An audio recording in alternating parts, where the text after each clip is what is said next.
Yeah, dig. Appreciate y'all coming, hanging out with the kid. Let's see here. Let's turn on. We got calisthenics today. But I finally got a chance to sit down and watch the show I've been wanting to watch. So that so I can tell the story. Cause I knew the story, but like just didn't know. You know what I'm saying? I know the story, but not like talk about it. So definitely need a refresher there. You know what I mean? Definitely need to refresh my memory on it today. First shizzle.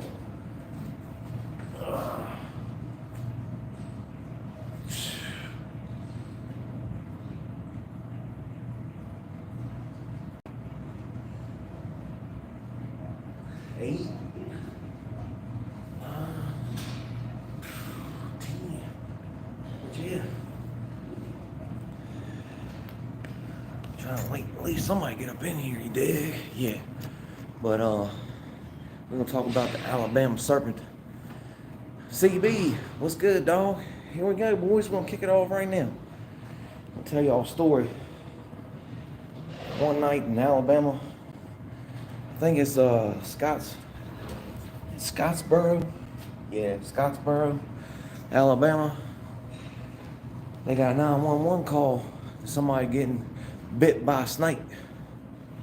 Now, they take off and these two ambulance drivers, well, one ambulance driver and one EMT, of course, two paramedics, take off for the call, right? Well, they tell them, hey, when y'all roll up, turn off your sirens and your lights. Which is kind of weird, right? They're going to a snake bite call and they tell them, turn off your sirens and your lights like you're going to like a robbery or something, you know?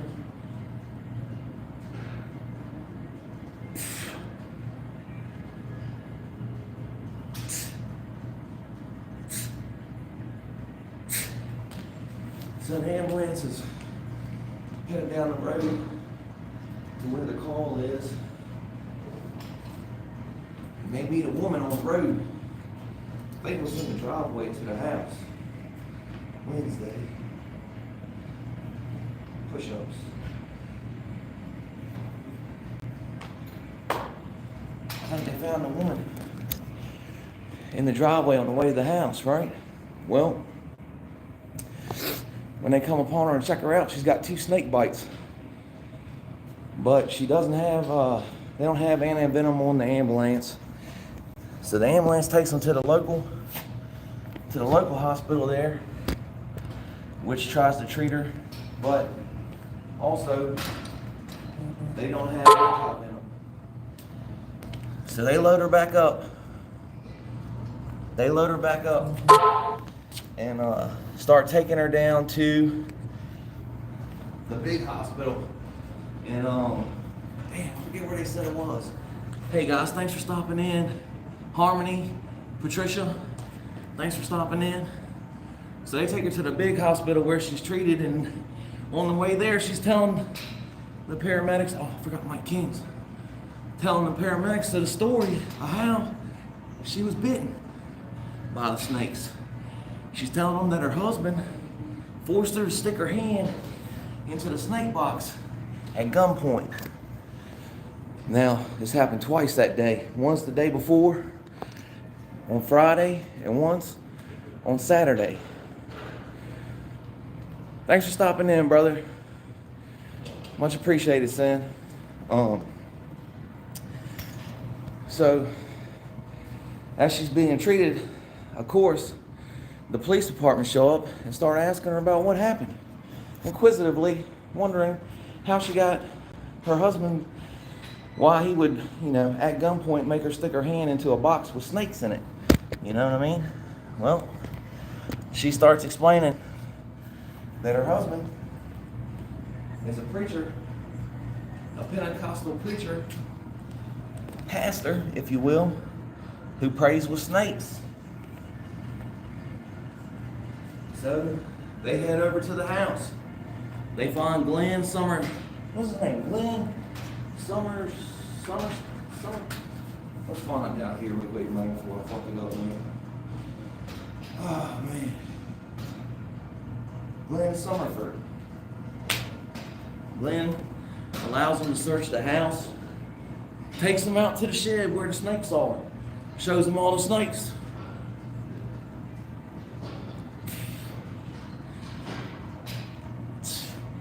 We'll talk about Glenn a little bit, man, the preacher.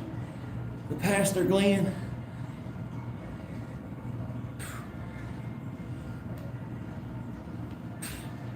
He grew up, man, he had a hard life, you know. He used to get picked on a lot. Joshua Graham, good to see you. Glenn, he used to get picked on a lot when he was growing up. And his mama found a man that ended up being his stepdaddy. And he'd come home and he'd be beat up and stuff, you know, black eyes, bloody lip, stuff like that, you know, from fighting kids at school because they were so poor. He'd get made fun of and this, that, and the third, you know. So he'd get into a lot of fights and be getting bullied a lot. So his stepdad takes it upon himself to teach young Glenn how to defend himself. That was the first step, boys. Let me mark this off. He takes him out in the woods and first he tells him, I gotta teach you how to balance. So he gets him up on top of a tree that's laid across the creek and he tries to get him to balance, you know, pushing him, sparring with him. Him and his dad become real good friends and he goes everywhere with him, Glenn does. He goes everywhere with his stepdaddy, you know. He says, if you quit, I'll stop training you. So he's scared. He wants to learn everything he can. He ends up starting to get real good at fighting. He ends up liking fighting, you know. Ends up being a violent young man, catching 2 felonies, which they didn't really tell us. They don't really disclose what the felonies were. I didn't go looking it up. But you can imagine it's probably some violent felonies. You dig? Well, he goes to prison for a little bit, Glenn does. He does a little stint in prison where he gets into fighting even more, you know. He comes home from prison and he's still got a lot of fight in him, you know. He's still got a lot of piss and vinegar, you know. He wants to hurt people, you know. He's still got a violent streak in him when he gets to drinking, especially when he gets to drinking. They said the devil came out in the man. Claimed he used to get into a lot of bar fights and he was taking the boxing stuff down at the house is what his first wife Doris claimed that he used to get boys together and they'd box down there. I think they was bare knuckle boxing fighting. I'd have to assume they was cross fighting. When Glenn comes home from prison, he takes a fight from a bet with a young man. And he beats him bloody. Knocks the guy's eyeball out. Pray tell us what they said anyway. Beat the man so bad he knocked his eyeball out and damn near killed him. Well, old boy, you know, that he beat up real bad had a lot of friends in town. Now, there's no truth to it. Anybody ever being, you know, charged or anything, or any suspects being found, but later on that night he went home. He was beat up pretty bad and he went down to lay down. Asia, how's it going? He went and laid down. He fell asleep. Now Glenn, he was married to Doris and he had 3 boys and a girl and a brand new 18-month-old newborn. Well, he don't know it, but the house is going to catch on fire that night. Now he's laid down in the bed and he's asleep. When he's waking, there's fire all around him. He tries to get up and get as many kids out the house as he can. He comes back in through the window and I guess his wife Doris was on fire.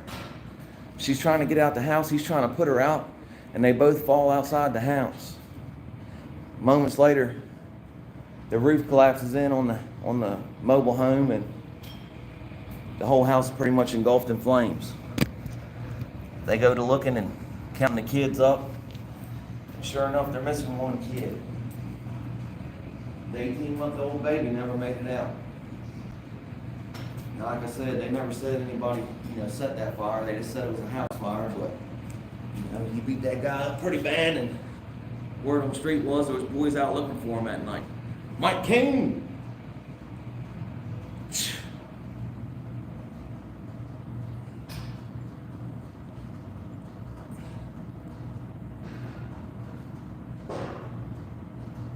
apparently beat him so bad it was more than what needed to be done, you know. So they take off, and he thinks boys in town's done, you know, burned his house down. Well, he takes off to drinking real bad and pretty much a town alcoholic. You know, you can find him down to the bar all the time, getting drunk. He gets to getting violent with Doris, not Dolores, sorry. He gets to getting violent with Doris, you know. He was always kind of a scary dude to begin with, and now he's getting to drinking all the time. She said that she's scared of him all the time, you know. She couldn't stand to be around him barely. Just a scary ass dude, you know, even with his wife. Sorry, my hair's a little fucked up. Look, I'm trying to grow it back in a little bit before I cut it again. And wearing the beanies definitely got it kind of messed up there, man. So, we do some White Kings right now. So Doris goes and ends up divorcing him. You know, what else could she do? She didn't want to. She loved the man, but she was just scared to death of him.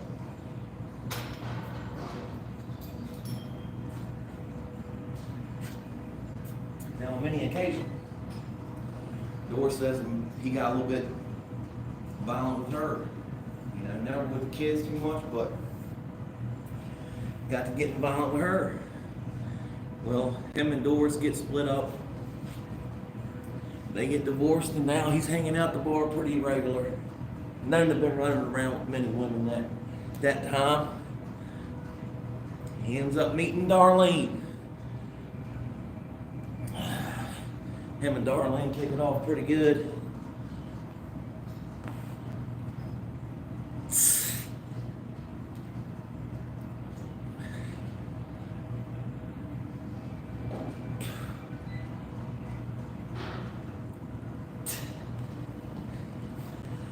Him and Darlene get to kicking it off pretty good. And in a short time, him and Darlene are wed. He's now married to his second wife, Darlene. Now they both out there drinking and carrying on. Apparently, you know, Doris said that she had known Darlene to lie just as much as she had known Glenn to tell lies. You know, they met at the bar. Not saying nothing about that, but, you know, usually running the road still, you know, still on the streets. You know, he hadn't really found God yet. He hadn't found redemption yet. He's out there drinking and running and womanizing and carrying on. But then he finally meets Darlene, they get married. She said she was scared of him from day one, is what she claims, you know, in retrospect, after the fact. She claims that she was scared of him since day one. That he wasn't never a kind man, really. But, you know, somehow she had fell in love with him and she was with him. And when you get in abusive relationships like that, a lot of times they won't leave for just nothing, you know?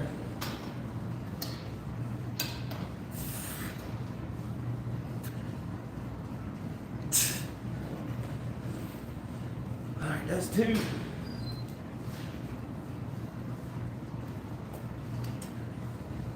And, you know,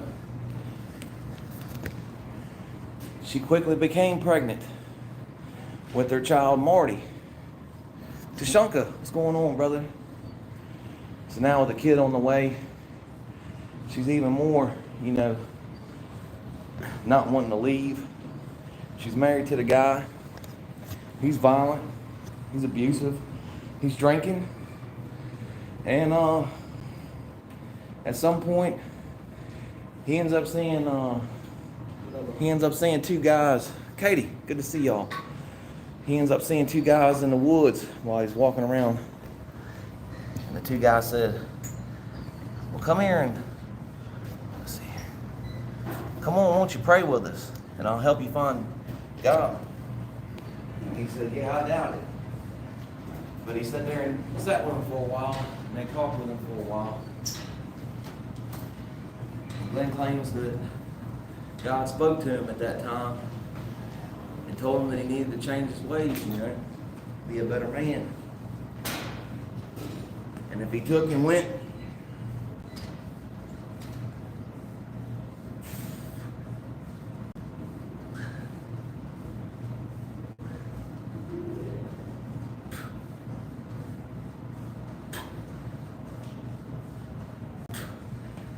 away from everybody for 30 days and studied the Bible, that he would come to him and show him how to read the Bible.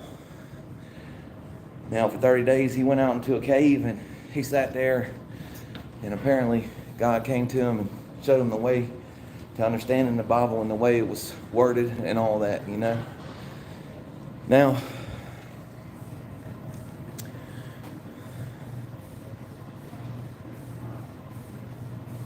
oh damn it, man. Yeah, I don't know who that is.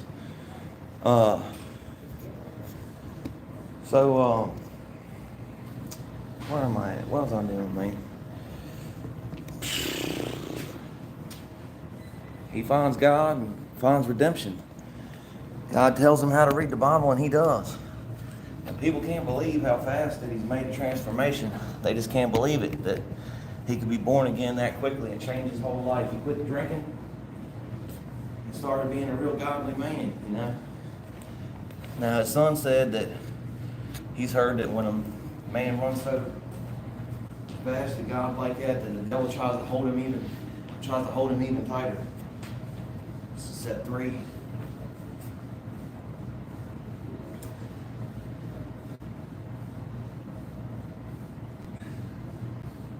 Well, he was known at the church. He started preaching at the church, the Pentecostal church, with the serpents.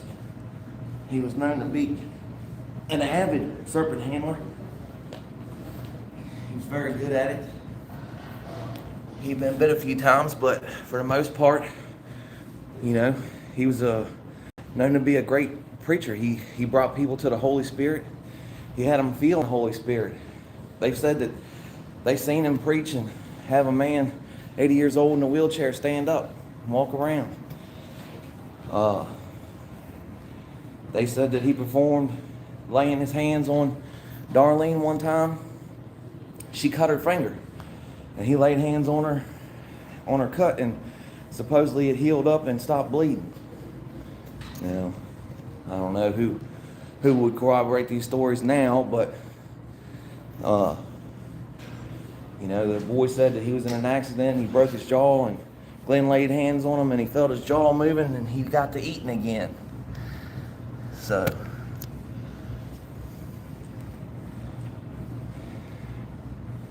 Glenn supposedly then took and started casting demons out. The first time he did it, he went to cast a demon out of somebody to help him walk, and a green, black, slimy thing fell out, hit the floor, and scuttled on across there. And then he did it numerous times at the church. Was known for casting out demons. Other people claim to have seen this same thing happen. The exact same thing. This black thing falling out and squeaking across the floor. Messing up somewhere, I think, Mike King's.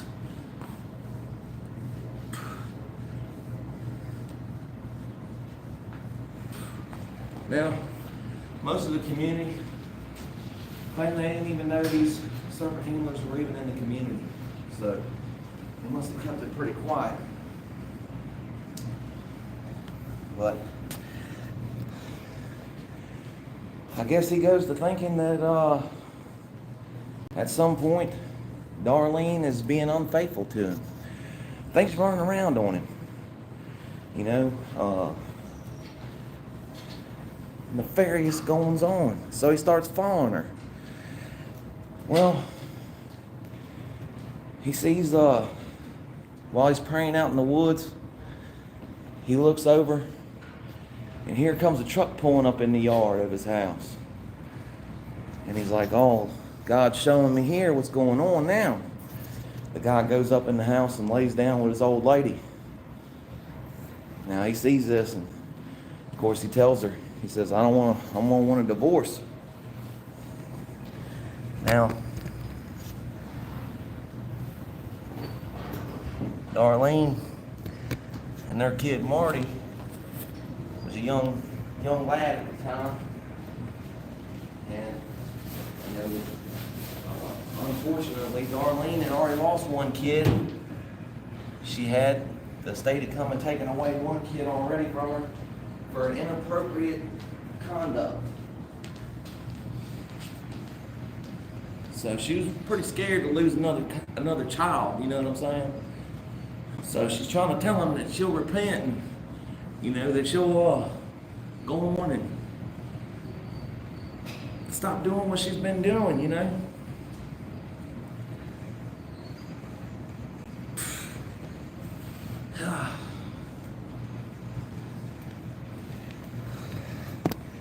Well, according to him, he says, no, I want a divorce. And she starts freaking out, man. And now we're going to go on and tell Darlene's side of the story. Darlene says that old Glenn got to drinking again. And he got to getting violent with her. Started telling her that, that she'd been fooling around on him. And by God, he was going to nip it in the bud. He's tired of it. He's going to teach her. He's going to teach her the errors of her ways. You understand me? And he was going to take her out there and stick her hand in that snake box. Now, she claims that,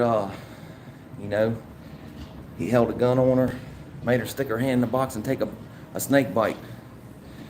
Her son claims that she was bit a week before by a raccoon. They got a pet raccoon. Matter of fact, when the cops was there and they were searching the house, they confiscated all the snakes, as evidence, obviously. They got into the house. I think it should be diamonds, right? Fucking up, y'all. I already did this just now, didn't I? I can't remember, man. I have to do it again. They got into the house, they seen a bag moving. They thought I was a snake in one of the bags, like a handbag, I think I already did this, but that's all right. And,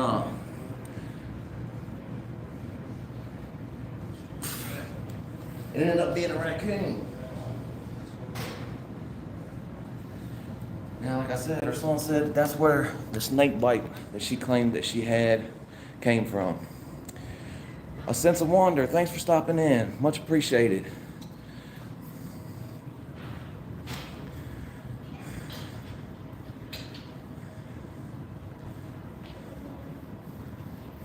I heard that.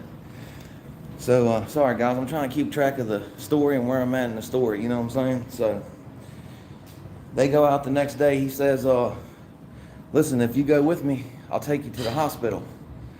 Now, he'd been refusing to take her anywhere, even though she had been bit, the day before. He was refusing, said, we're just going to stay here and we're going to pray, and that's it. That's what he claims, is that she went out, she got bit by accident, came back in and told him, I got bit. He said, well, we were supposed to go to church, but instead we're just going to stay here and pray, because that's what they do. Like when they're at church and they're praying with the serpents, if one of them gets bit, they don't immediately rush to the hospital. None of them do. They understand that their faith's going to pull them through.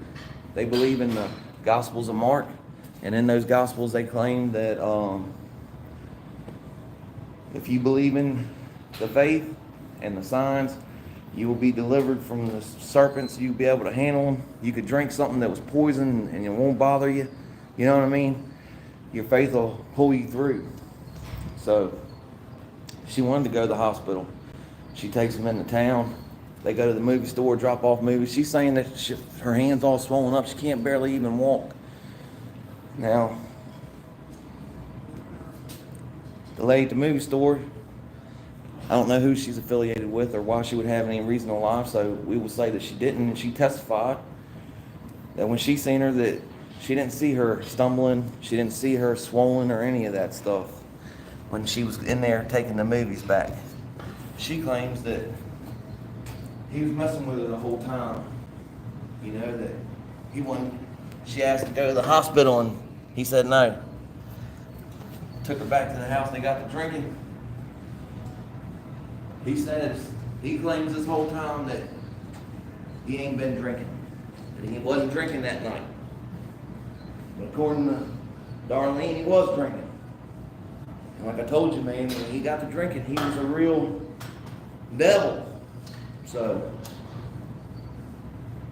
if he was drinking, he said, and out of his own mouth, he said, if I was drinking, it would have been some bad shit went down.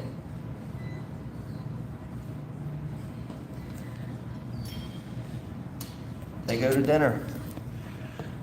They get home from dinner. And he tells her, he said, listen here, 7 o'clock, I'm going to take you back out there and I'm going to make you get bit again. You're going to die tonight. So, of course, she's freaking out. She goes into the house and pours him a tall drink of vodka. And old Glenn passes out, apparently. She goes out there. This is Glenn's story now, y'all. This is Glenn's story now. She goes out there and gets herself bit again. Just so that she can commit suicide. Sewer slide. God bless America, boys. Can't say that. I'll have to go back and mute that out or something probably. Hopefully I won't catch it this far in. So, she goes out there to take the sewer slide, he said. Well, guess what? She left a note. She left a note that was to Marty and said,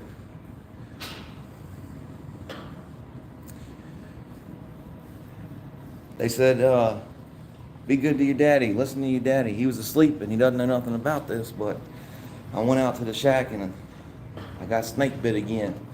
Now your dad don't know nothing about this, so don't be mad at him. He was sleeping. And that would lead you to believe that maybe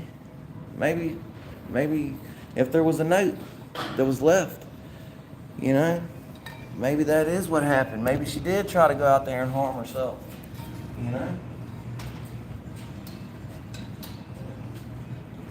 Maybe we don't know, you know.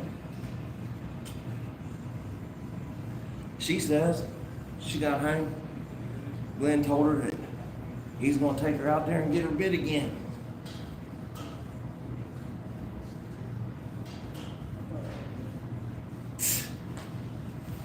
She fell asleep because she was overtaken by the snake venom. She fell asleep. She woke up to him relieving himself on her, if you will. He took and grabbed her by her hair and drug her out to the snake shed. At gunpoint, he said, stick your hand in the box. And she said, no, I won't do it. He said, if you don't, I'll stick your face in there. And she said, sorry, y'all, I know it's getting a little bit graphic. She said, because this is another thing I didn't mention, but she was an avid snake handler herself. She was known to handle these snakes all the time. And she said she knew that if she stuck her face down there and got bit in her face, that she would most likely die. So she was going to try to avoid that at all costs, so she stuck her hand in there again. And a lot of people say they'll do this or that, and then this is what she was saying when she went on Sally Jesse. She was saying a lot of people will say that they'll do this or that, but when you're in an abusive relationship like that, you tend to listen to whatever the dude's saying, you know. And she's scared to death of him the whole time, and you know, she was in town. Why didn't she ask somebody in town for help? But in that instance, when they're so terrified for their life and, you know, been abused so badly, they think that there's no way that it's going to work out. They're just going to get in a worse position, you know.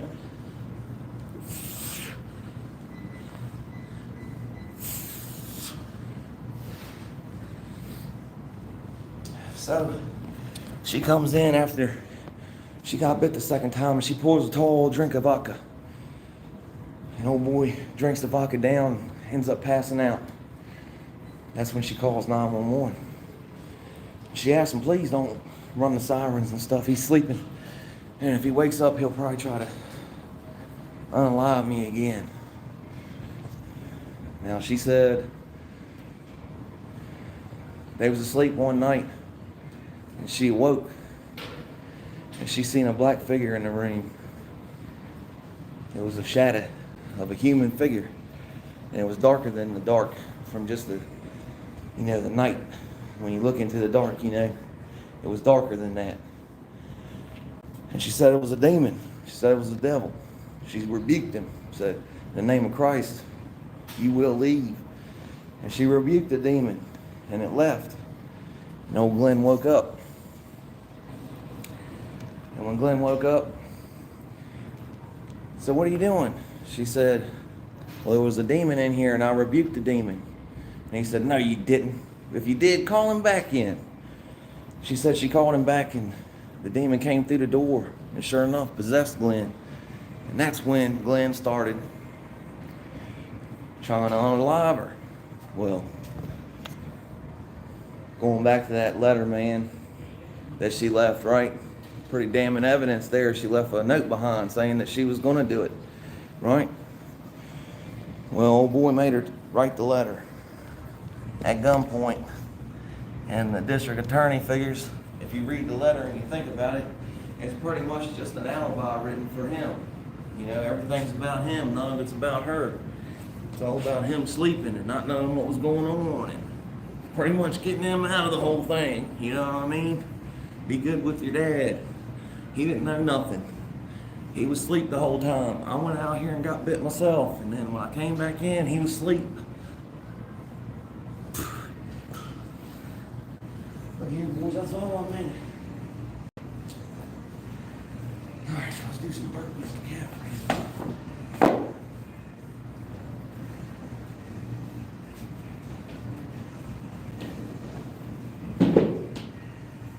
They went to trial for 2 days. They went to trial for 2 days, they did. That was how long it took to convict old Glenn. Glenn and his followers obviously say that he was convicted on his prior stuff, from being a kid when he was so violent and he got them felonies and stuff, That he was, that he was railroaded because he was a serpent handler. And the whole time she's been playing everybody. That's what Glenn and his followers say, that she ought to be able to get up there and lie to everybody like that.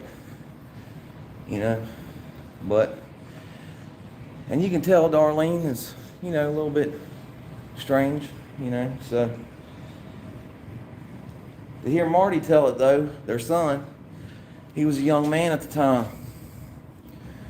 He said his dad was holding on real tight, trying to be a religious man. And one day he came out there and they got to arguing in the yard. Him and his dad and his mom sitting out there arguing and fighting. And his dad went to go take off and pull up the shotgun on her.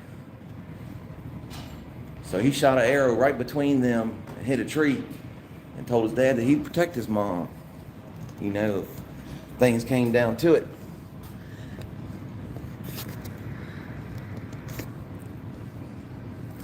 Well, after that, they sent the young man on down to go stay with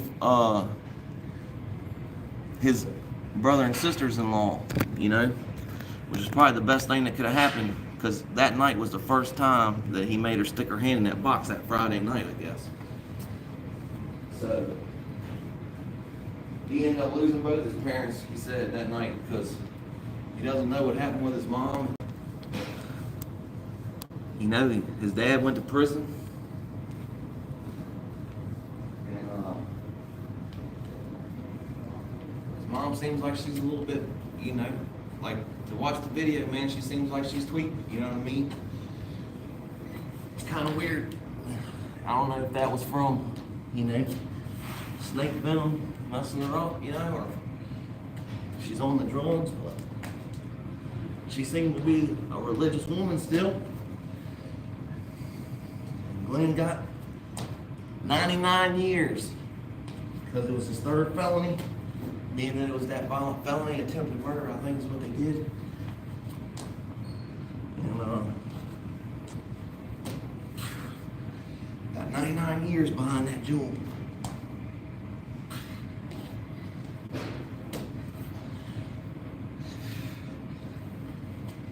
He's still there. I think that was back in the 80s. Like the early 80s, late 70s, things when all that went down out there in Alabama. But that was the story I was trying to tell y'all. I just wanted to make sure I could remember all of it.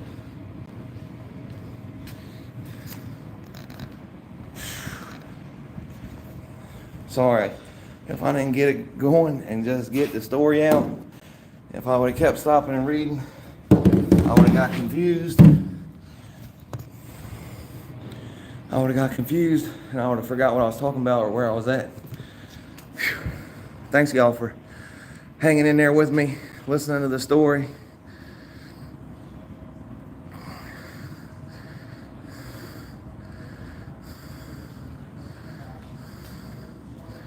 Thank y'all for chatting, keeping it going. Yeah, I don't really like snakes, man, myself.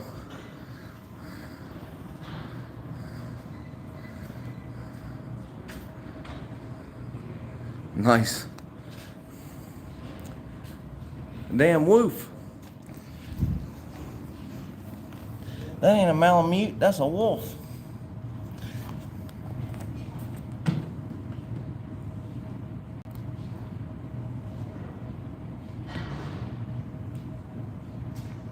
I did a lot better without the cards though this time.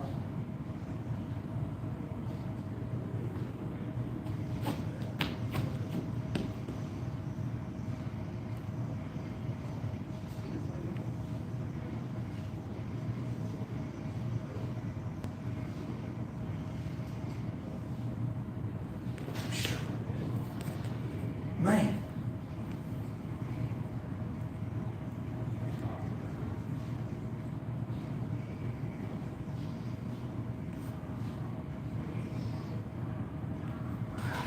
I forgot to get on this leg really first.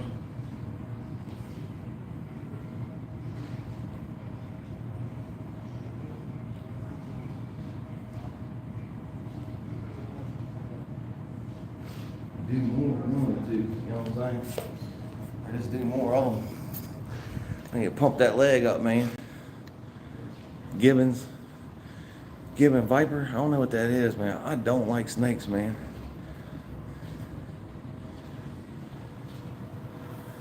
Oh, okay, Warner, I see you. Thanks for stopping by. Fireside, I got you. I dig it. Thanks for following. Thanks for stopping through. Much appreciated, for sure.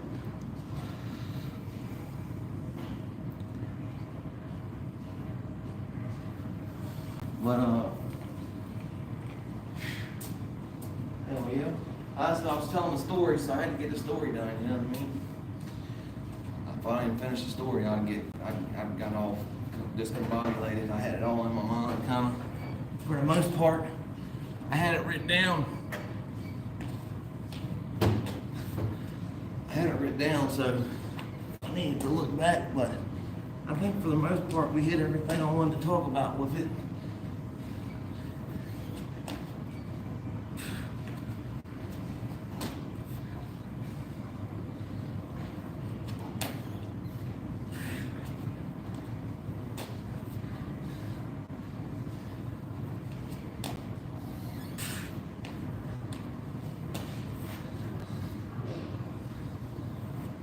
And I'm not sure where I lay on that, man.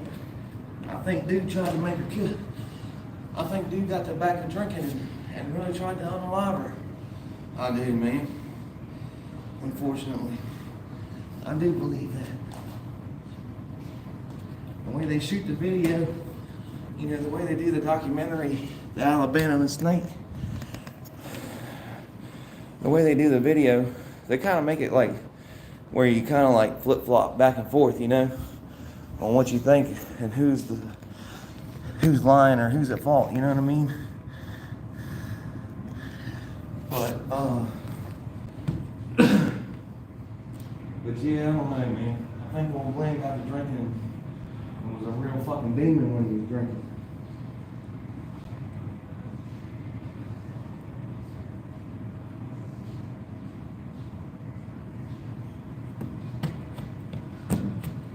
Then got the ridges on it, got that grippy. Trying to pull my damn shoes on.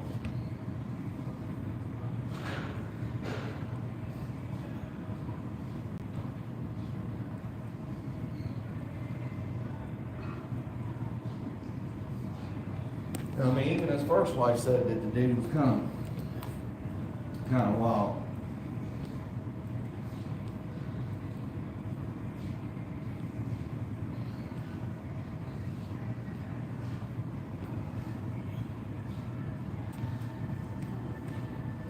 And them dudes said that he didn't need to beat that dude up when he came out of prison like that, you know, like he had way past one to fight. And he just kept beating the dude anyway.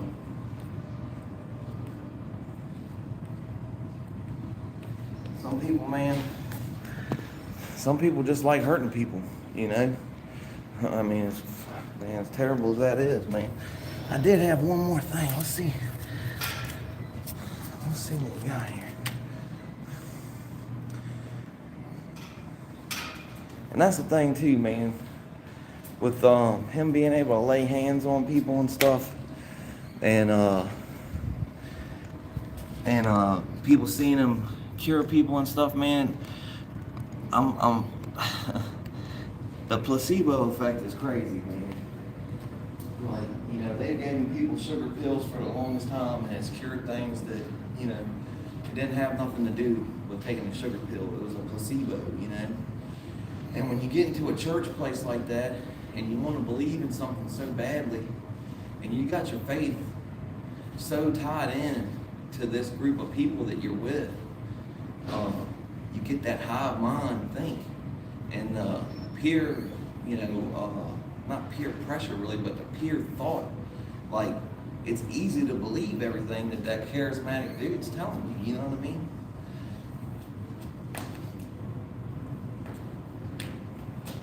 Whatever the situation is.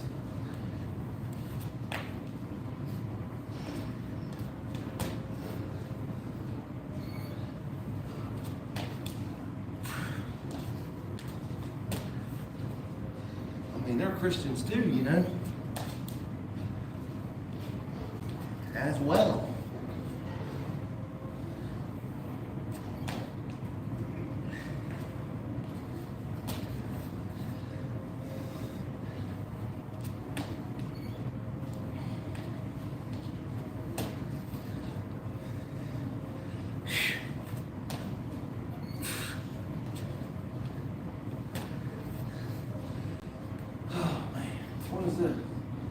This number 3? How many of these we done? I felt like I did 2 of them, like I was ripping my shoes off.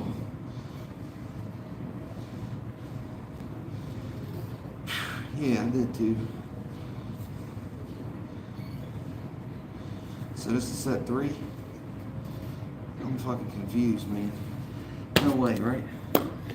No way, right? This is set 2 right here, I think.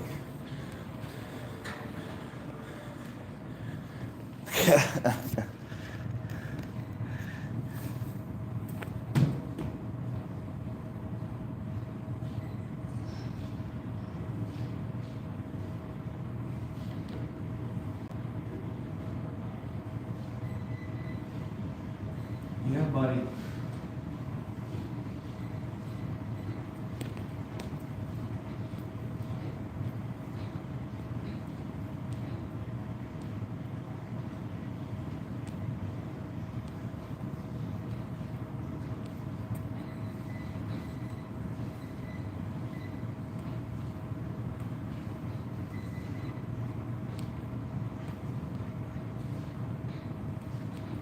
Yeah, I seen another exercise too where like they picking up the barbell like kind of like a deadlift, but from, you know, behind, grip from behind. No diddy.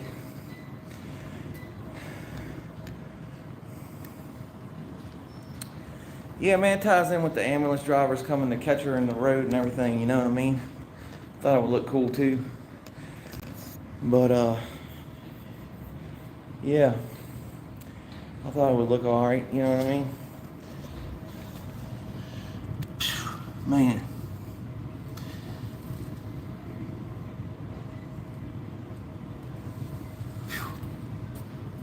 That's good, man. But I got 2 more. I got 1 more. Who's keeping count? Who's keeping count, man? I want to say I've already done 3 sets as the last one, but I'm not 100% positive. And it might just end up being actions, not distractions. Thanks for stopping in, y'all. Appreciate y'all, man. For sure. We're gonna have to do one more. Jesus.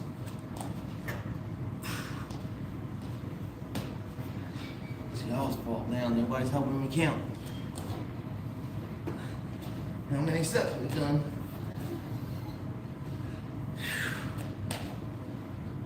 Man, I'm feeling pretty good about that story, man. I hope y'all enjoyed it. I hope y'all enjoyed the story.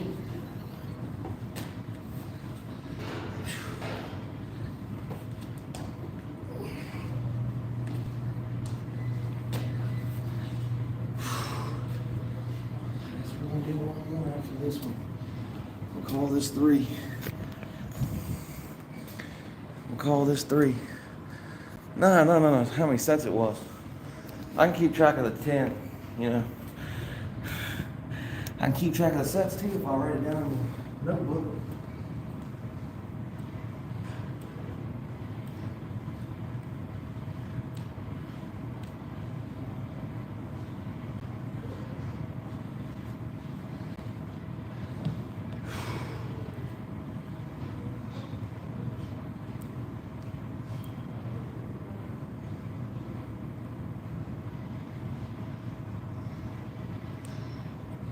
Sheesh.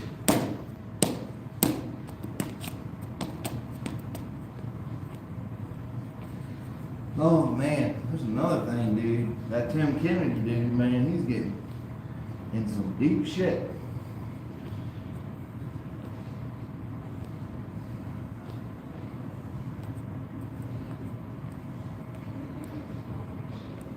Y'all wanna watch some drama?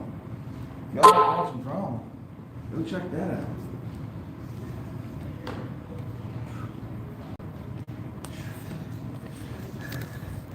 That dude Tim Kennedy, y'all ever see him?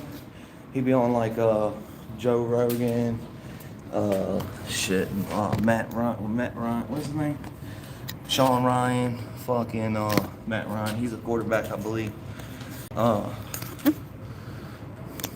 Dang. He's an ex-Delta Force guy. Alright? Man, I ain't saying shit because I ain't never done a fucking thing. But he wrote a book. And the book was supposed to be non-fiction. But that shit's got some fiction in it. And not only that, but he wrote some fiction that's like fucking weird shit. Crimes. Like, not weird like that, but like weird, like fucking war crimes. What an idiot. Of course it's fake. You know, of course it didn't happen. But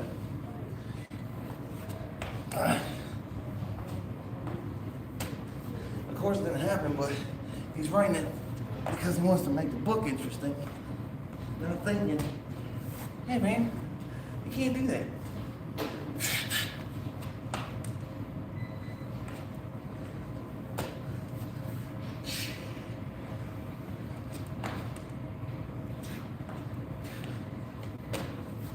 Hold on, boys. I want to do some squats. Practice body weight. Practice body weight. Sheesh. Yeah, man. But, yeah. And I guess everybody was kind of saying, like, well, them dudes on the Anti-Hero podcast didn't bring some of the dudes on, like, his teammates and shit. Well, they did the other day.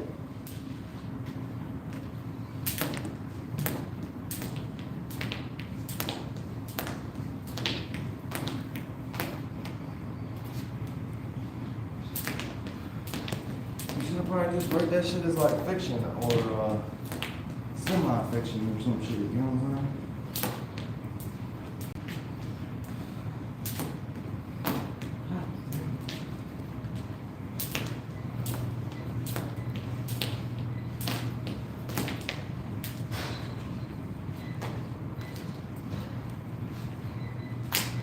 That doesn't even have anything to do with the other stories, like you got a bunch of firefighting stories and shit.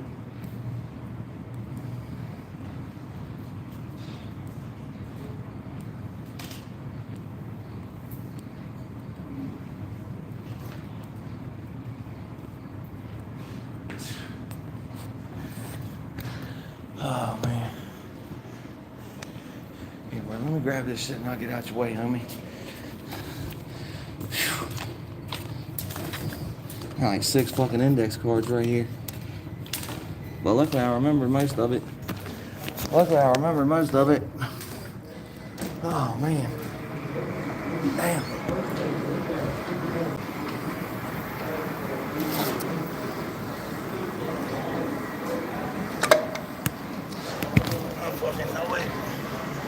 I know it. God damn, this place gets packed, dog. That New Year's Eve shit, dog.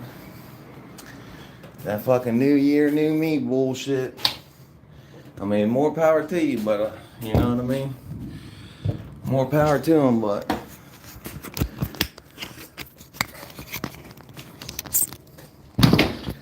just be in the damn way if you ask me. I'm not trying to be mean. Sorry. I know. That was mean. That was mean.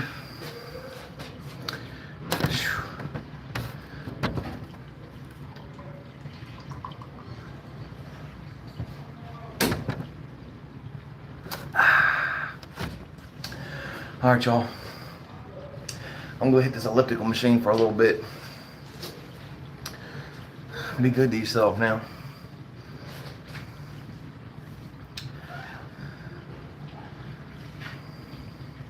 I'm gonna have to check that shit out. Y'all be good to yourself now. I'm gonna go run the elliptical machine, get my cardio in.